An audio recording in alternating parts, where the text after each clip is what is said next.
どうも、ごえもんです。今日はね、スモールランドの方の、情報動画になります。PS 版がね、発売が2月15日ということで、もうね、発売されてから20日以上経つのでね、そろそろいろいろ情報出していってもいいかなっていうことで、動画を作ってるというような形です。基本的にはね、アップデート第4弾の情報と、あと前回ね、もともとね、発売が12月ぐらいって言われてたんだけど、その頃発売はされずに、当時イベントでね、こんな形のクリスマスのね、イベントをしてたんだけど、これのイベントと、今回の第4弾のアップデートの間で一つね、アップデートがあって、それの情報に関してはちょっと情報を出してなくて、見つからんかったんだよね。実はその時に。いろいろ探したんだけど、わからなくて、結局それでそのまま落ちしてたやつがあるんだけど、そちらの方の情報とかもね、出していこうかなと思うんですけど、ちなみにクリスマスのイベントのね、アイテム、武器とかだったんだけど、それに関しては、多分ね、次の、またクリスマスにならないと、PS 版の人とかは手に入らないかなというところかな。それはもう待つしかないんですけどね。で、一応なので、今回の、内容としては、一つ目が、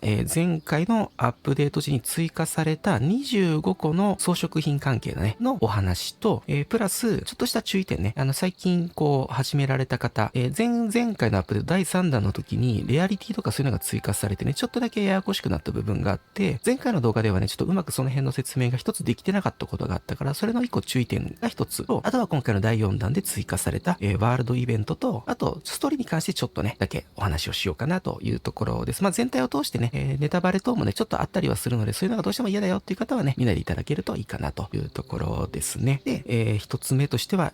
前回のアップデート、今回の第4弾と第3弾、さっきのクリスマスのイベントとの狭間であった12月のアップデートに関するところなんですけど、その時あったアップデート内容っていうのが、このね、2枚の写真のアップデート内容が実は公開されてたんだよね。で、これ何かというと、要はね、25個の建築物が追加っていうところと、各建物だったり、建材だったりとかが4分割にサイズ感を調整できますよっていうアップデートがあったんだよね。で、この25個のまず項目に関してなんだけど、実質は何もしなくても追加されてたのが19個。で、それに行かないと追加されないのが6個ありましたよというところだったんだけど、実はね、これちょっと見てもらうと、これね、見てもらったらゴルフボールあるんだよね。これだけがね、どうしても見つからなくて、それでちょっとね、動画を作ってなかったんだけども、これね、どうもね、現状追加されてないみたいです。どこかにゴルフボールがあるんだろうと思ってずっと探してたんだけど、どうも、全世界の人がこれは見つけれないということで、今はどうもないみたいだね。もしね、見つけたよという方がいたらね、ぜひ教えてほしいんだけども、現状このオブジェクトに関してはないですよという状態になってるので、これがね、ネックだったんだけども、一応もうそういうことだということで、今回ね、ちょっと情報出させてもらおうかなというところですね。だからもしね、自分と同じようにね、これを見てゴルフボール探してる方、多分ないと思うので、もしあったらぜひ教えてください。で、実際追加された内容が、ここのデコレーションで、普通にクリアしてもらうと、多分ね、ここまでが全部になるのかな。前まではここまでだったんだけどね。で、今はここにプラス、ちょっとここにね、もう追加分がいてるからあれだけど、この5体のアーミー以外と、あと、この女王蜂のトロフィー、この緑の人形5体と、蜂の頭、つのこの6個に関しては自分で見つけないとここには加わらないもの。女王蜂はね簡単で、女王蜂一番簡単だから紹介すると、女王蜂はね大体この辺りにドルスターナーのところあたりに女王蜂いてるので、女王蜂を倒せば頭が大体ドロップするんで、それで、ゲットできるかなと。あとワールドイベントでもねこの辺りで起きたら女王蜂いる、多分ワールドイベント起きると思うので、それでね女王蜂さえ倒せば頭が手に入るので設置ができますよという形になります。なんでこれがすごく簡単。ちょっと大変なのがね、この5つ。このおもちゃの兵隊たちを、これそれぞれね、見つけに行かないといけないので、これ探すのがね、結構大変だった。で、順番に行くと、まずバズーカーはね、これほんと偶然見つけたんだけど、ここ。今自分がいるここにね、ビッグツリー構えてるんだけど、ここから真下にバンって行くと、ここにいてるので、これは結構簡単に見つけれるかな。ポツンっていてます。というのが一応バズーカーが一つ目だよね。で、その次見つけるのが、ここだね。歴史家のところ。歴史家のところの、歴史家が本当にいるところの真上。もうその地下なんだけどね。地下の中の歴史家がいるところ、階段登って上に行くと、宝箱があるんだけど、その横にね、人形が置いてあるんで、拳銃を持った人形だね。が、一体、ここで見つけれますよと。で、次の3体目が、これもね、結構見つけにくかったんだけど、ここだね、ノックがいるところの、ちょっと手前かなの、ちょっと下側にね、兵隊がね、ロケットを発射しようとしてる形のものがい体あるんで、それ拾ってもらったらそれを覚えれると。これが3つ目だね。で、次に4つ目が、ここだね。大体ここ滑り台があるかな確か。滑り台があって、あとチェスの駒も落ちてるところだったと思うんだけど、ここに歩幅前進してる兵隊がね、歩幅前進じゃないな、歩幅しながらライフルを構えた兵隊が落ちてるので、ここで1体見つけれますよと。で、ラスト1体がここ。これがね、最後までなかなか見つけれなかったんだけど、ここも同じような歩幅なんだけど、拳銃かな拳銃をね、片手に持ったような形の報復状態のがここに1体落ちてるんで、この5つをね、拾いに行ってもらったら、設置できるようになるんで、正直緑の兵隊って以前ってさ、この辺りにいっぱい落ちてたんだけど、現状ね、それ変わってます。だから以前の情報をもとにね、拾いに行こうとすると、以前はね、そもそも拾うことできなかったんだけど、拾えるようになったアップデート以降は場所が変えられてるんで、これがちょっと厄介。ここにあったはずなんだけどな、2体ぐらい並んでたけどなっていうところ見に行ってもね、ないのよ。ここ多分前はね、2体ぐらい並んでたと思うんだけど、1体しかなかったりとかするので、1からやってる人とかはね、比較的見つけやすいと思うんだけど、自分みたいにね、途中からというか、続きでずっとやってる人間とかは過去のマップとかね、なかなか行かないと思うので、探すの結構大変かなっていうところなんで、この5体の兵隊、結構探すのね、大変なんじゃないかなと思うんで、見つからない方はね、ぜひこれ見てもらって、見つけに行ってもらったらいいかな。で、ちょっと合わせてね、一応これね、設置した子たちなんだけど、見てもらってわかるかな？サイズ感が違うよね。これ多分前からやってた人は、あれって思うと思うんだ。今回から始めた人、PS 版から始めた人はまあ普通のことかもしれないんだけど、これほらちょっと違うでしょ？同じ報復前進でも。で、このまま設置したら通常サイズなんだけど、なんと、RB を押してもらった時に、これ一応説明すると、このマグネットのオンオフっていうのは、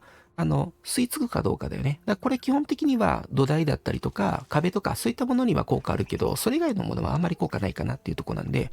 まあ基本はオンでいいと思うんだけどね。好きなところに設置したいときはオフにするというような形。で、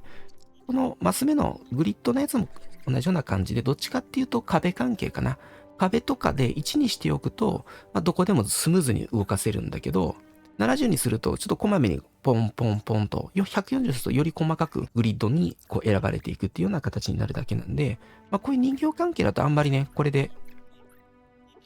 やる必要はあんまりないんだけど、こんな形わかるかな？飛び飛びで移動するようになるんだよね。あ、間違えた。で、これ140にすると、この飛び方がより大きくなってるの分かるかな？設置位置が。ちょっと下の黄色いやつと混ざって分かりにくいかもしれないけど、こういう効果があるのが、このやつね。これ1にすると、分かるかな？スムーズに動くよね。どこでも設置できるよってなる。っていうのの部分がここ、グリッドの方が分かりやすいなっていう場合はグリッドにしてもらうっていうだけの、あれかな。普段はまあ、オン1っていうのがあれかな。で、もう1個下にね、追加されてるのがこれ。例えばだけど 0.5 ってやると 0.5 倍のこのバールむっちゃちっちゃいのが置けたりとか、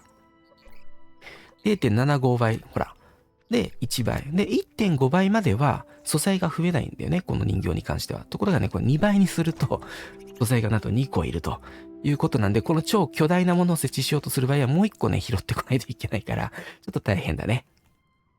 ただこういうサイズ変更っていうのが、すべてのものに対してできるようになったので、この辺がちょっと面白いところかな。こうやって設置。で、同じような感じで、このね、ロケットを撃とうとしてる子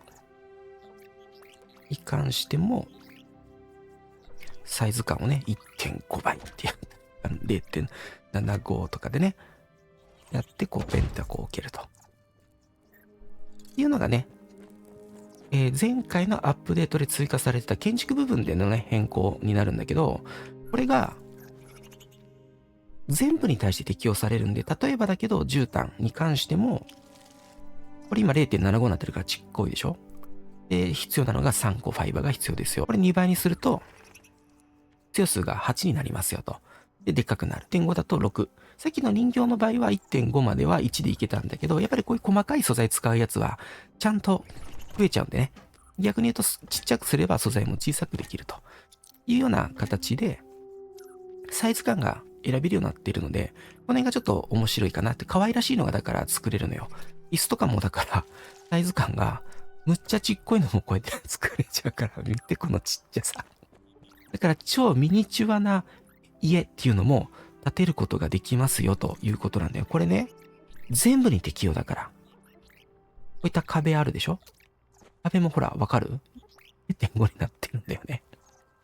全部に適用されるようになったから、サイズ感も超巨大なものから小さなものまで。もちろん素材は2倍になったらめちゃめちゃ使う。めちゃめちゃって言ってもこれは知れてるけどね。もともと使う量が少ないやつは1.5 倍とかにしてもそんなに変わらんって感じだね。2倍になったらちょっと増えるとか。いう感じなんだけど、こんな形で全てのものがね、調整できるようになっているので、非常にね、面白い建築物が作れるようになりますよと。例えばだけど、こういう作業台関係。これ今 0.5。これ1倍。はい。作業台関係は、変わらないですね。ということだね。すべてのものと言っちゃったけど、作業台関係は、サイズ感は変わりませんというところだね。多分寝具とかもそうなのかな。寝具も変わってないね。寝具とか、空箱とか。この辺はサイズ変わらず。ね、同じもの。なってるから、おそらくだけど、このインタラクティブって書かれてるところに関してはサイズ変更はない感じかな。ね、この板も変わってないね。2倍だろうが、0.75 だろうが変わらないね。変わるのはあくまでもこのインタラクティブ以外、こういう何らかのアクションができるもの以外のこういった基礎だったりとか、見て2倍だからむっちゃでかいでしょ、土台が。っていうような形で基礎建物デコレーションに関しては、むちゃむちゃサイズでっかいのが作れますよって。花なんかもこんなでっかいサイズで置けるんでね。この辺が今回の建物でね、大きくね、変わったアップデート。これ前回の分だね。これね、ちょっとお話ししとこうかなというところだったので、こちらのね、お話をしましたというところですね。次がね、注意点に関してなんですけど、まず修理に関してなんだけど、一つ大きく変わったところで言うとね、松明絡み。こういった松明なんだけど、これ前回のアップデート前までは確か直すことができたんだよね。前回のアップデートでは、寿命が長くなりましたよっていう情報しか出てなかったんだけど、なんか気づいたらね、修理できなく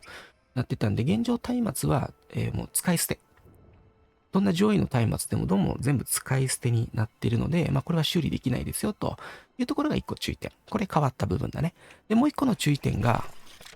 この修理に関してなんだけど、これね、以前とちょっと変わった部分があって、このレジェンダリーだったりとかエクセプショナルとかっていうので、レアリティが追加されたよね。全部で4段階のレアリティが追加されてるんだけども、一番上がこのレジェンダリーだよね。で、レジェンダリーのものを作ってしまった場合にちょっと注意点があって、ここでステータス割り振りするよね。割り振りをするときにインテリジェンスって攻撃とかそういったものに全く影響がなくて、あくまでクラフトにしか影響がないから、200フーツ使えばまたこれリセットでね、インテリジェンス0にしちゃえばいいやって思って0にしちゃったりすると思うんだ。俺はしちゃったんだよね。そしたら何が起きたかっていうと、なんとね、修理できなくなると。いうことで、もしね、スキル振りをし直した時にこれ0にしてしまうと、ちょっと問題が起きますよということで、どういうことかというと、修理するときに、この、まずレジェンダリーの装備に関しては、インテリジェンス80いります。この下の1個下、レアに関しては、60。で、そのもう1個下のスーペリアで40。で、一番下の、エクセプショナルで20必要ですよと。いう形になっているので、インテリジェンスをね、0にしてしまうと、1個でもね、リアリティを上げてしまったものを使ってたら、それを直すことができなくなってしまうというのがあるので、もうそこだけね、注意。だからもうインテリジェンスは最低でもいくらかはつけとかなきゃいけない。だから自分が使ってる武器で、例えば自分だったらこれ、ハマとかもうレジェンダリー作れちゃったりんでね。だからもう80よりは下には下げれなくなってしまっていると。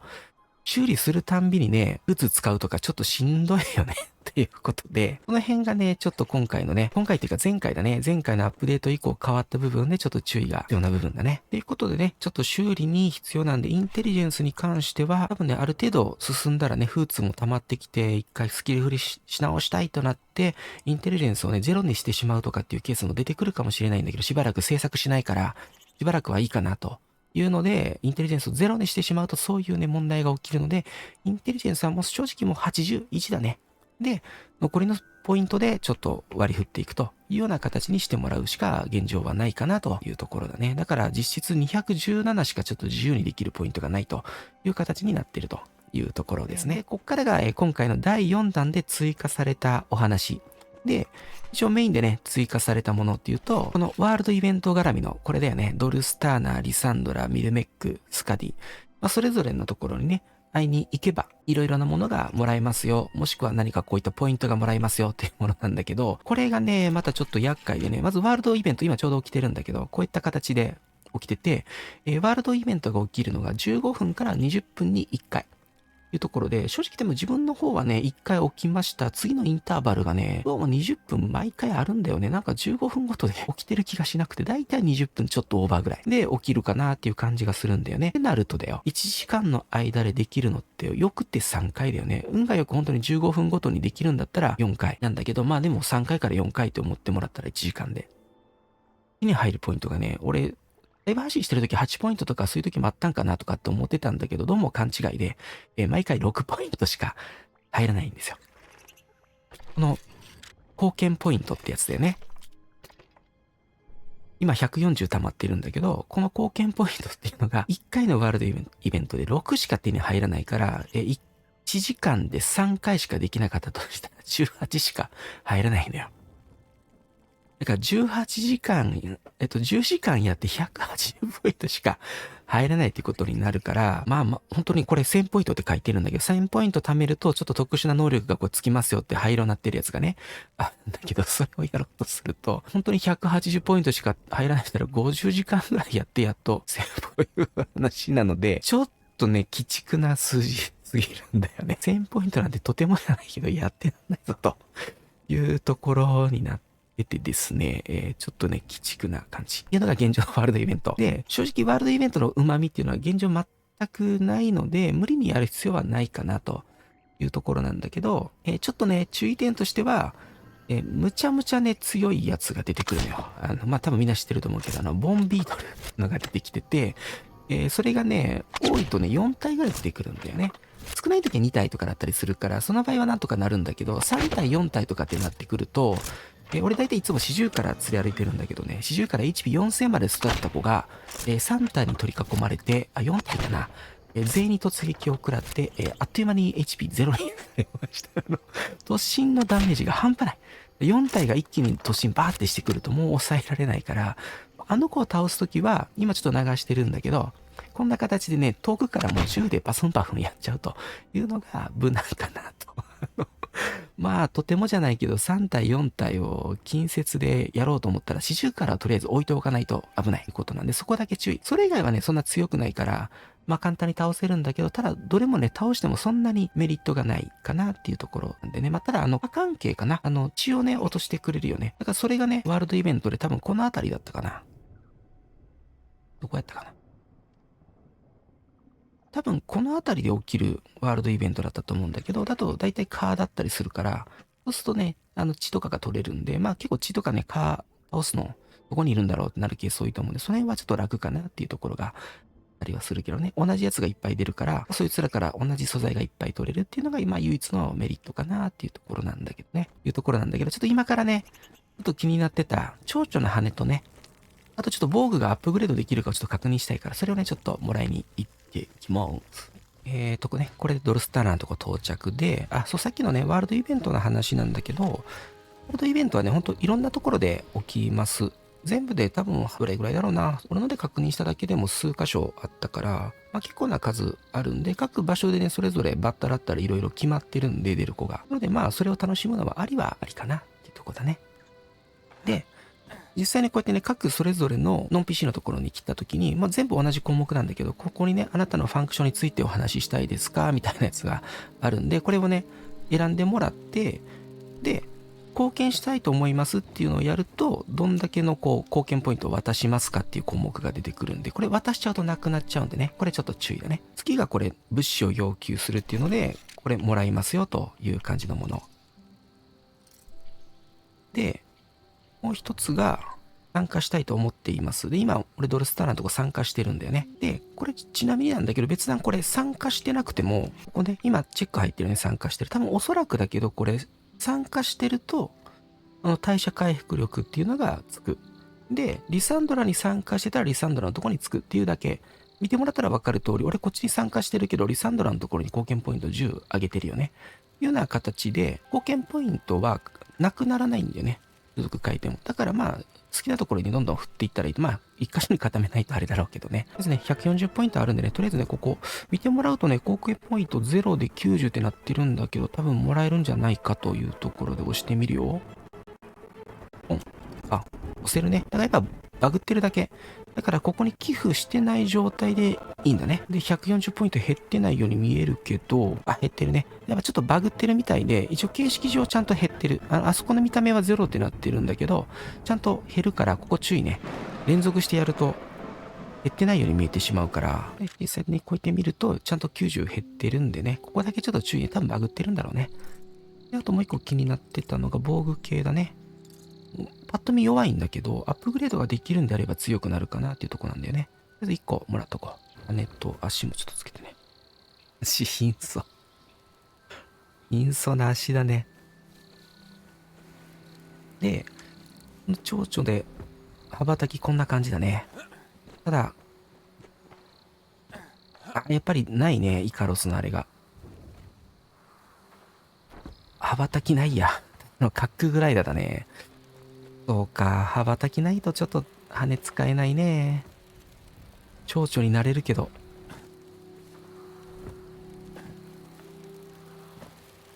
あれだね。蝶々になれますよっていうだけだね。アゲハチョウになれますと。いや、そしたら、あれだね。アップグレードできるかどうかなんだけど、アップグレード。一応アップグレードあるね。だから、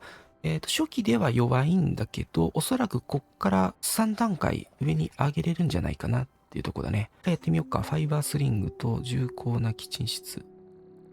もらえたのがね、エクスプレッションだったからちょっとあれだね。だからこれも毎回もらうたんびに、どれになるかっていうのがもしかしたらインテリジェンスが影響しててね。っていうところかもしれないから、レジェンダリーが一発で出てくれないけど、そうじゃなかったら何回ももらわなきゃいけないっていう、あれで、まあ、お気に入りのね、何かがあったらそういうチャレンジしてみるのも、かもっていうところかな。これでアップグレード1回。で、2段階目あるね。アイアンインゴット5個。これで、2段階目。で、多分もう1段階で、多分4段階までいけるんじゃないかなと思うんだけど、で、これで、3段階目で、ラスト4段階目、いけないか。一応これででも、防御力としては3の40まで上がってるから、スコーピオンのやつがね、プロテクションがこれ40になってるよね。だから、基本的にはこれとほぼ同等にはなってるはずだけど、ちょっと低いね。だいたい同じぐらいの防御力になるはずなんだけど、これリアリティ1個上がってるにもかかわらず、40しかないから、もしかしたらちょっと今の時点での一番上のやつよりも1個下だねっていう感じはするね。だから初期装備だったら本来4段階まであるじゃないかなっていうとこなんだけど、もう1段階がなかったから、これを仮にレジェンダリー手に入れたとしてもちょい守備力低めのものになるかなっていうところだね。っていう形。ただアップグレードはあるから、おそらく3段階、どの装備も3段階までは上げれるんじゃないかなっていうところだから、見た目のね、弱さよりも実質はもうちょっと上の強さ、ものになるっていうところなんで、まあアップグレードさえすればっていうのがね、追加された、ワールドイベントに関して、まあちょっとね、全部を手に入れるには非常に大変なもの。本当に欲しいものがあったらそれを狙ってワールドイベントやってもらったらいいんじゃないかなっていうような感じだね。で、ラストね、ちょっとストーリーに関して、まあ、ここはね、そんなに俺は細かくはお話はしないんだけど、まあ、基本的にはね、前回の、第3弾の時のアップデートで、グレンジャーのところまで多分みんなね、終わってると思うんだよね。それぞれの人たちに会って、いろいろ終わらせて、サソリとかも仲間にしたりとかして、グレンジャーのところまではもう一回戻ってきて10までは手に入れてると思うんだよね。で、ここまで行くと、グレンジャーからいろいろ話が最後ね、追加で、前回は多分ね、英語になったままだったんだけど、一応それ日本語に戻って、ちゃんと追加されると。で、追加された内容で、ここがね、通過できるようになりましたという形になってて、ここにね、遺跡があってね、その遺跡の奥がね、開いてって扉が、前は開いてなかったんだけど、そこを通過してここを突破することができるという形になってるので、正攻法で行く場合は、ここを通過していく。で、正攻法じゃなくてもめんどくさいよっていう方は、このギリギリ、ちょうどここね、俺、印つけてるけど、この辺りぐらいまで鳥で飛んでっちゃう。ね。で、まあ、鳥もしあれやったらちょっとこの辺りに置いといてもらって、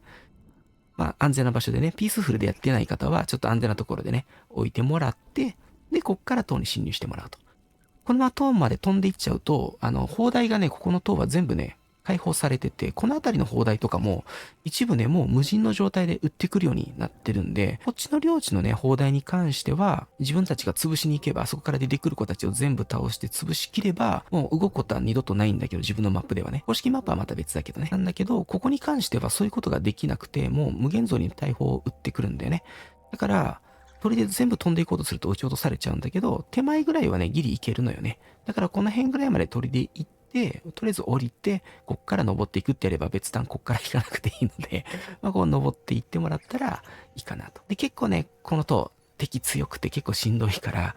まあパリをうまく駆使しながらね、登っていってもらうといいかなと。まあピースフルでやってる方は簡単に上行けちゃうと思うんだけど、自分みたいにね、普通にやってもらうと結構ね、苦戦する塔になってて、なかなか楽しい。でね、ぜひ上まで行ってもらったらいいかなと。で、ちょっと注意点が、俺も一回逃げ帰っちゃったんだけど、俺のライブ配信ね、見てくれてる人だったらわかると思うんだけど、一番最後のとこ行くとね、ボスがね、まあ、あまりネタバレ言わないようにするから、まあ、とりあえず出てくるんだけど、俺途中でちょっと逃げ帰ってた。から、できたらね、やっぱここまで行った後に死んじゃった場合のことを考えるとめんどくさいなと思ってね、なかなかしんどいと思うから、この塔の中ね、実は建物建てれるんだよね。だからボス戦だなっていうところの手前で、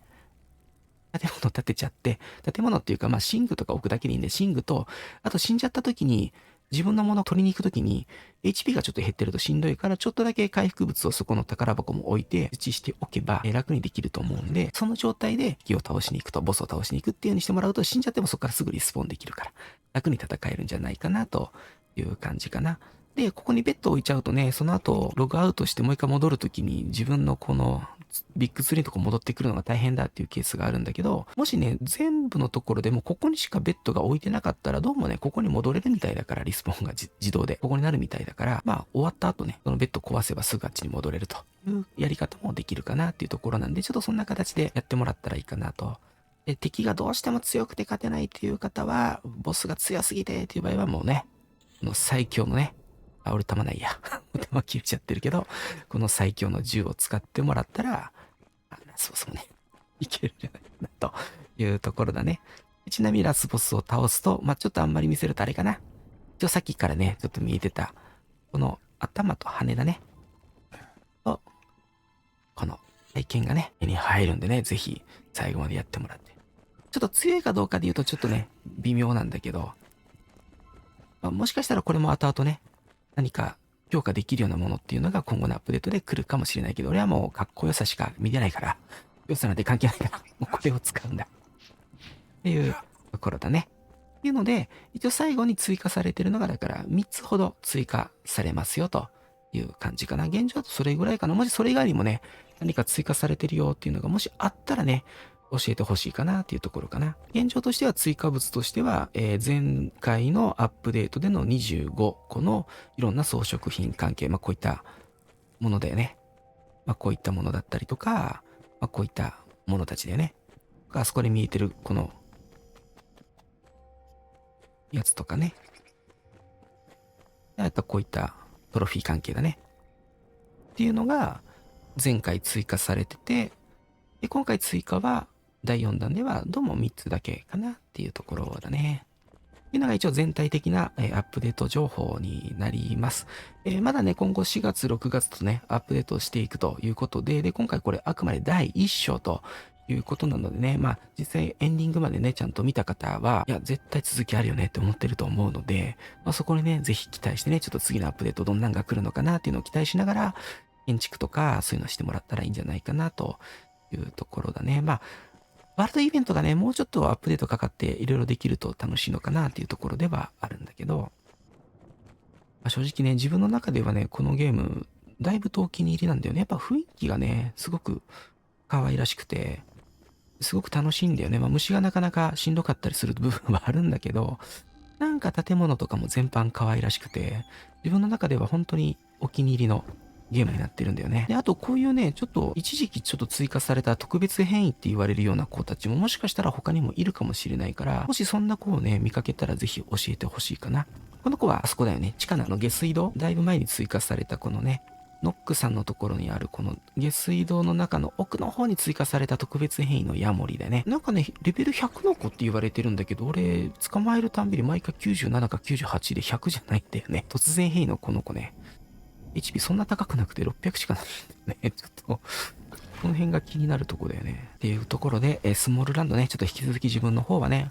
応援していこうと思ってるのでね、また何かね、アップデート情報等あれば、またこういった動画にして、いろいろとね、拡散させてもらえればなというところです。もしね、今後もこういった情報ね、欲しいなっていう方いたらね、ぜひチャンネル登録と、高評価をしてもらえたらというところです。今日はね、そんなところです。見ていただいてありがとうございました。ではでは、お疲れ様です。